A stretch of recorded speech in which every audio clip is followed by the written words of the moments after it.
evening, everyone. I'm Frank Novak, and this is Point of Reference. Tonight, we give you a brief introduction to each candidate running for office in the city of Haverhill, incumbent as well as newcomer, in an effort for you to get to know them a little better and help you decide who to vote for on Election Day, November 7th.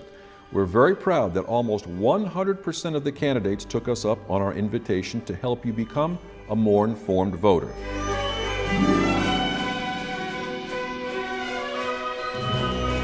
Talking right now with longtime City Councilor Mary Ellen Daly O'Brien, seeking re-election to that seat. Welcome to the program, Mary Ellen. Thank you. Thank you for having us once again. Well, very good. It's an election ritual, I think. Well, that's good. If it's good for you to be able to go ahead and dispense that information to the voting public, then we're happy to be able to provide the platform for you. Thank you. You know, tell me, what's different this year than may have been different from previous elections? That's a big concern for you on behalf of the voters and residents of the city of Haverhill. Well, I think there's more than one key issue. Certainly public safety comes to mind. We really pushed this year in the budget for extra additional police. We know that we could actually use more. I am definitely in favor of more policemen walking the beat, if you will, in a lot of neighborhoods. Not just, I don't want to exclude different parts of the city. Right now we have a lot of beat cops downtown. There is more going on in some of the neighborhoods, and I'm happy to have them there, but I think those relationships that the police officers can make by being in all kinds of neighborhoods will only benefit our community. We realize that there's a lot more violence than there ever was, and I don't think we're any different from any other city. And then that leads you to the opiate crisis. I think they're hand in hand, and I have very strong opinions that right now probably the drug business is the biggest business in the world. I think it's the most lucrative, and it certainly has had a profound effect all across America. I don't think there's any town, village, or city that's untouched. If you take into account the fact that practically speaking, statistically speaking, I guess from FBI records and such, that for a municipality the size of the city of Haverhill, we should have at least, I think they say 20 to up to 30% more policemen than we do right now to cover the 36 square miles. Do you think that makes us more vulnerable, even though statistically the Commissioner of Public Safety under his watch has brought crime statistically down?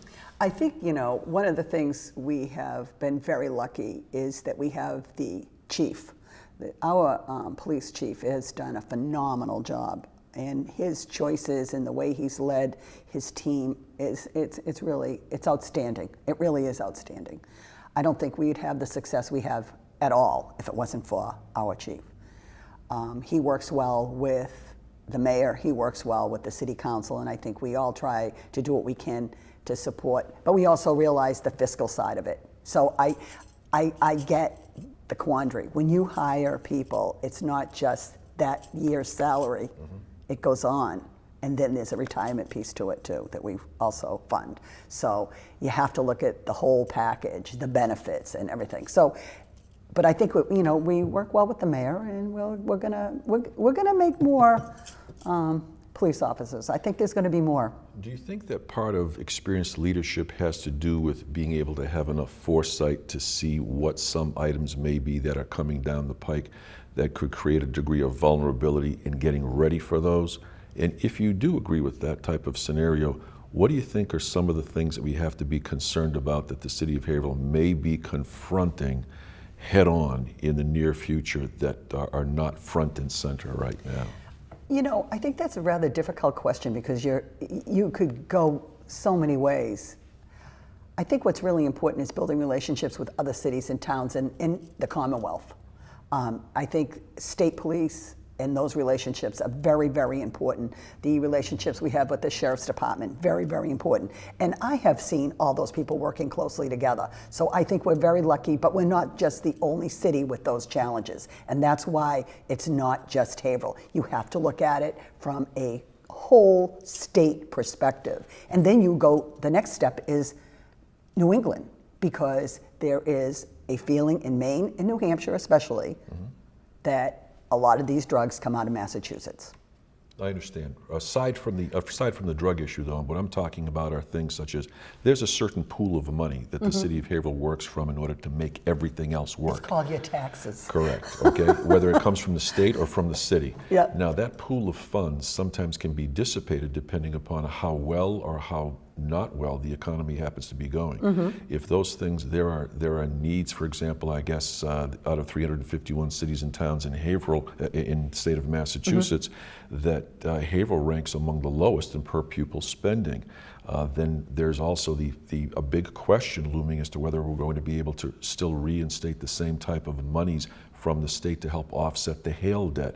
When those things are coming, or you're looking at those coming down the pike, something's got to give. And how do you go ahead and try to prepare for something of that type that comes down the pike? I think it's, keeping an eye on how you do the budget and trying to work closely with the mayor as to what's the most important.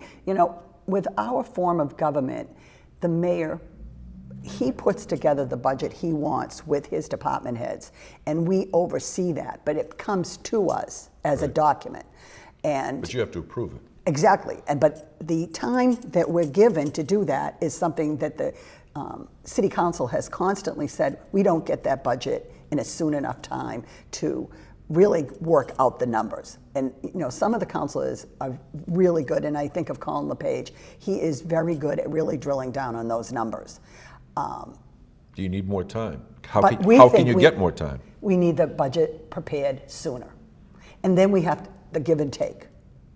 That's how you manage things. We can't predict what is going to happen. And I'm wondering if the state, again, you can't predict what the state's going to take in. It seems to be changing every 6 to 8 weeks. We get another, it's better than we expected. It's not as good as we expected. Things are changing all the time. So I'm wondering what you may have for contingency plans, or that the council may have as contingency plans down the road for under certain priorities, what would have to be realigned, in order to make things work. But that's a what-if type of situation. It's all what if. But you all have to be prepared. Yep. And I think, we have had some great decisions made about how we've shifted the healthcare insurance, how we've worked on the retirement.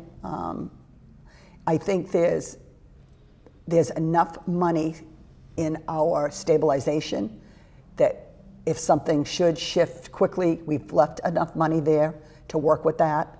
And I really think it's all about when something does happen, you have to go for it. And my time as a city councilor, when I first came on, they closed the Como Bridge.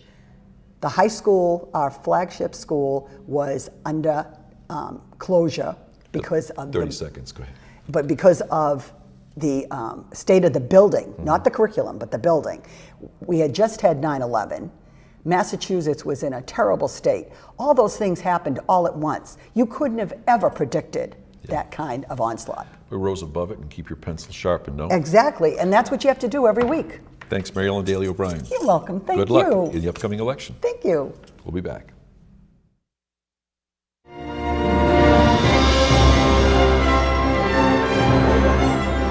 I hope that this program has been a point of reference for you. And until next time, my name is Frank Novak, and thanks very much for watching. And remember to vote on November 7th.